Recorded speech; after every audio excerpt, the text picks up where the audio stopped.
Welcome to another exciting episode of Musa N Show. Here is what we have today. Sanibonani, Eskom i-release statement la isazisa nge-load shedding. Kodwa ngaphambi singene kwi-load shedding ngizokhumbula ukuthi Eskom beyifuna i-regulator ibapha imvume yokuthi ba-increase i-tariff. Angazi ukuthi kusho ukuthini.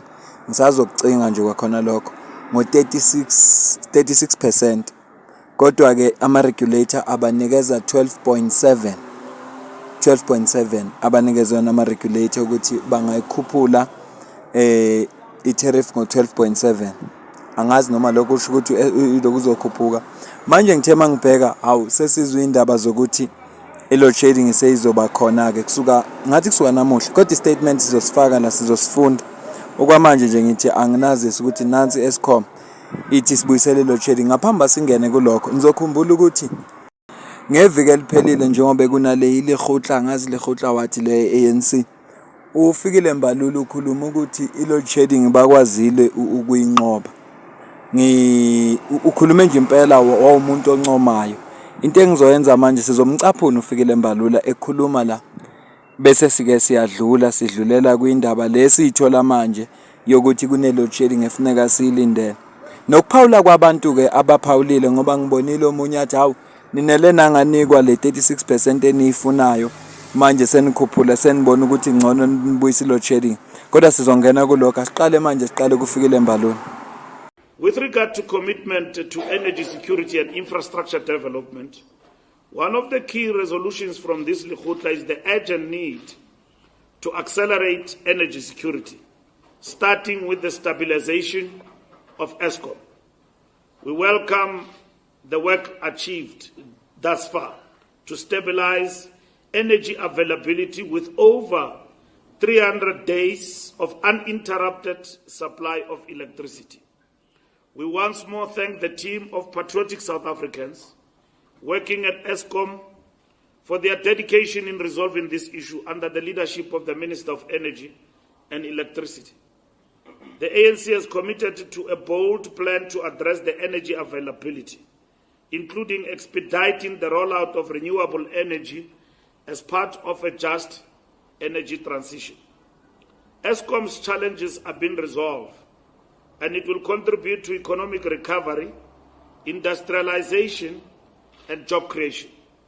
We welcome the work being done with local government and Eskom to resolve the challenges of debt and load reductions.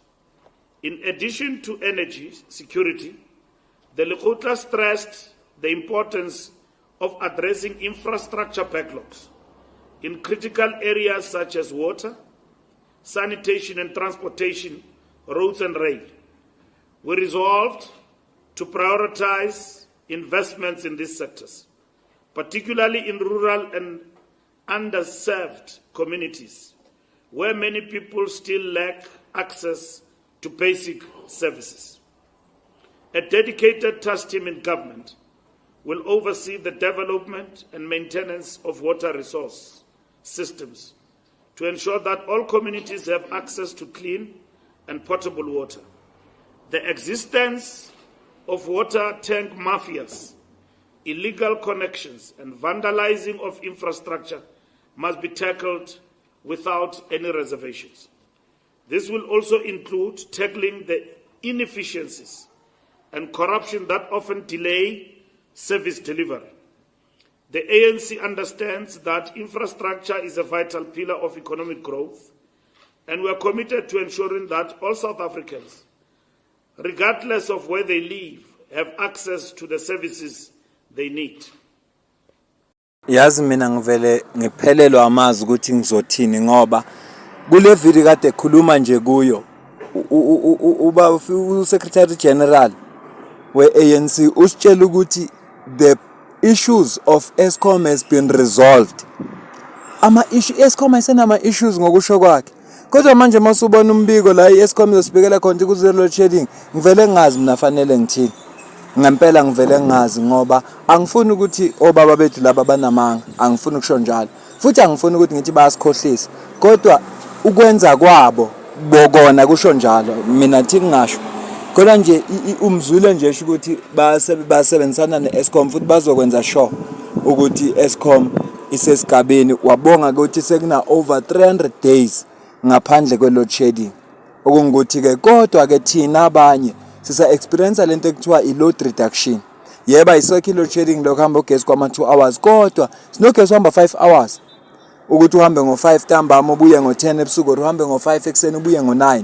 I-load reduction asazi ke mayithi noma mayithi i-load shedding ayikho besho le yama 2 hours le abathi yabuya, sizosho i-statement uthi ibuya nini. Angiqale ngicaphuna into eyishuwa ngabantu bese ngena kwi-statement, ngoba sengivele ngaphelelwa amazwe bengizowakhuluma. Bengihlela ukusho okuningi kabi, kodwa nje usevele ngadumala mina ukuthi ngafike uSecretary General asitshela ukuthi Eskom issues have been resolved. Khona lapho futhi Eskom isibikela ukuthi kuzi-load shedding. Mina ngiyaxa kanti maphi lama issues are resolve noma inkinga mhlawumbe isilungu yimo ongasazi makuthiwa Eskom issues have been resolved. Mina benginje kuthiwa sexazululiwe ama issues bowakhona Eskom, mhlawumbe yimo shawe isilungu. Ya mhlawumbe ngicela uma ngabe wena uyazi ukuthi le ncazelo le ngishoyo mina akusiyo, ungisize ku-comment section ungitshela incazelo kuyona ngoba mina ngazi ukuthi makuthiwa Eskom issues have been resolved kusho ukuthi ayisekho inkinga Eskom sezixazululiwe. Mhlawumbe yimo ongasazi isilungu, ngiyacela ungisize la ku-comment section. Ake sicaphune nazi into eyisho ngabantu bese sifunda i-statement sona sevala i-video. Nangu Mendi naye uyakhomenta naye, wow really, all because you didn't get the increase.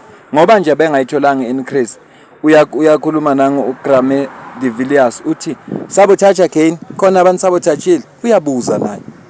Nangu uSkalk uyakhala naye. So firstly, anitholanga 12% increase, so we are one of the most expensive energy consumers in the world.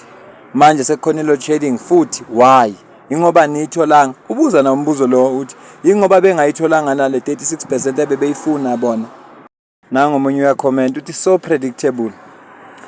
They never got the price hike increase they wanted for March. Now they are trying to spite us. Same story every time. Juthi ma bengayitholanga into abayifunayo sekufuneka kuswafare thina. Then uMusa Mnyanda uthi they get granted lower tariff increase and then they are now pushing the nation for that 10 years. Eskom officials are holding the nation to ransom. Uthi ufana uthi sizwe phela sithunjiwe manje ngoba iEskom uma ingakutholi imali eyifuna increase, angazi noma imali noma increase leyifunayo ibona ngcono ibuye load shedding. Shuthi ngempela isizwe lesi sibanjwe ngobhongwane. Ayicishe ngasebenzisa igama elingalungile, ningithethelele. Asifunde nasi statement ke esibhalwe beke Eskom.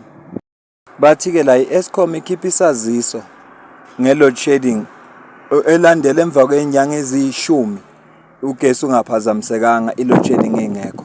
Bathi ngeFriday ngomhla ka-31 January 2025, after more than 10 months i-supply ye-electricity ingaphazamiseki ngenxa ye-success ye-generation recovery plan abebenayo.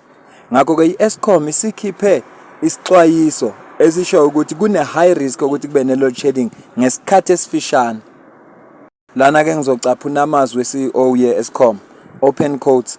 This is a potential temporary setback.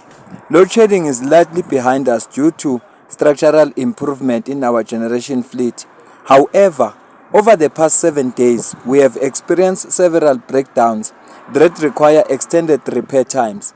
This has necessitated the use of all our emergency reserves, which now needs to be replenished. Consequently, we are closely monitoring the status of our current emergency reserve, and load shedding up to stage 4 may be implemented over the weekend.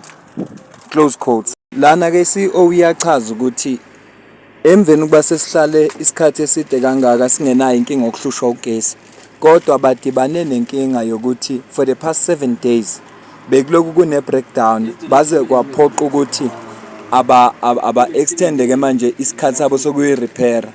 Lokho kuze kwenza ukuthi manje basebenzisa ama reserve wabo we emergency.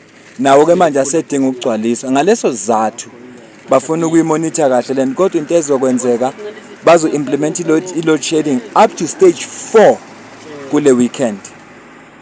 Ilokho kabakushilo ukuthi bazo implement i-load shedding up to stage 4 ya kunjalo ke South Africa kunjalo South bathi Eskom izosazisa uma ngabe kukhona inguquko ezikhona mina nawe sidibane evideo landelayo ngiyabonga.